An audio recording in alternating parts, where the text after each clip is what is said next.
मेरे प्यारे भाइयों, नमस्कार।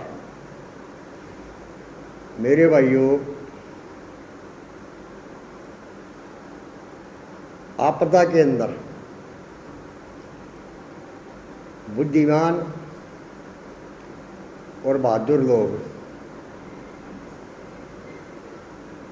उससे निमटते भी हैं और सबक भी लेते हैं। कायर और कमज़ोर लोग आपदा में बर्बाद होते हैं और कमज़ोर होते हैं। मेरे भाइयों, हमारे ऊपर मालिक ने बहुत बड़ी आपदा डाली है। ये हमारी परीक्षा है। पंजाब में आपदा आई, हरियाणा के भाई, राजस्थान के भाई, उत्तर प्रदेश के भाई बढ़ चढ़ कर आगे आए। कुदरत ने देखा हमारी एकता को और कुदरत ने हमारी परीक्षा लेने के लिए फिर हरियाणा के ऊपर आफत शुरू कर दी। मेरे भाइयों, विचलित होने की ज़रूरत नहीं। आपदाएं आती हैं, इंसान की परीक्षा लेती हैं। इसमें हमने सब ने मिलजुल कर एक दूसरे की मदद करनी है, संयम रखना है, एकता रखनी है। आपदा चली जाएगी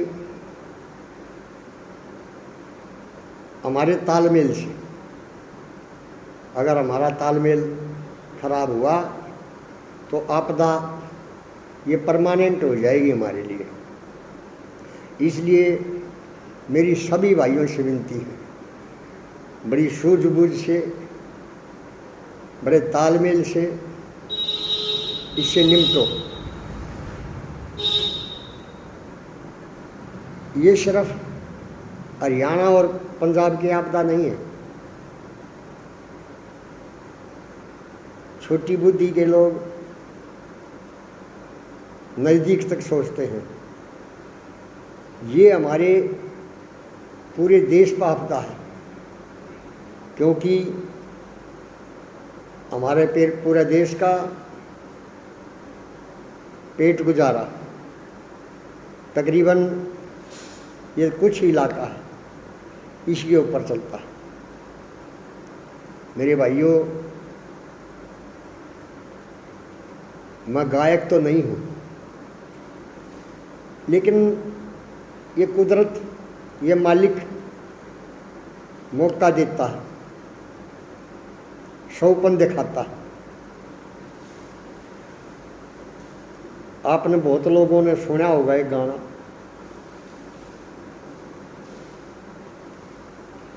जब आज़ादी की लड़ाई चली हुई थी, बहुत पहले से चली हुई थी, पता नहीं उसको आया या नहीं आया, लेकिन एक शिक्षा के लिए कवि मेहर सिंह ने एक गाना बनाया था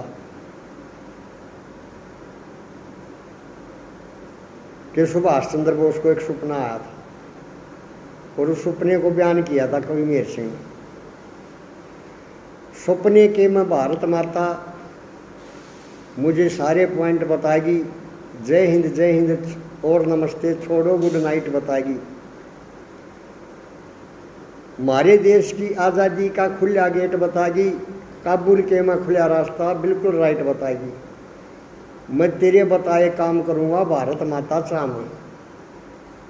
बड़ा खुशी में बोस जैसे बंगड़ेगा बाबू बयान।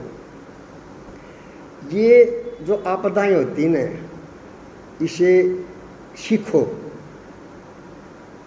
और लड़ो। ये हमारे को एक हमारे देश की बुरी दिशा को दर्शाया इस आपदा ने। हमारे चारों साइड में देखो, नेपाल में देखो, पहले श्रीलंका में हुआ था, बांग्लादेश में हुआ था।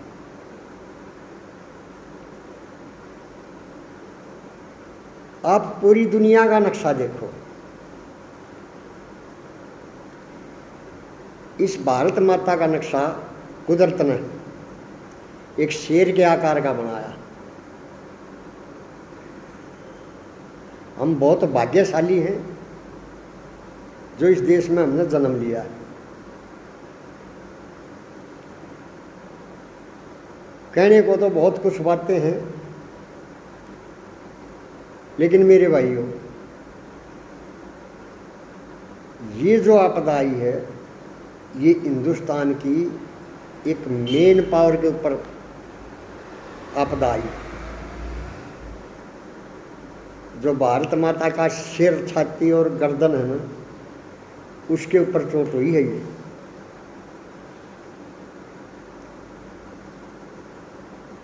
ये इलाका हिंदुस्तान का ताज है, कोई मानो या ना मानो। सदियों से देखो, अब हमारे बुद्धिजीवी लोगों का काम बनता है इस आपदा के अंदर कोई भी आदमी तुच्छ बात करता है, उसको रोको और इससे भविष्य के लिए सीखो। हम लाचार हैं तो देश लाचार है।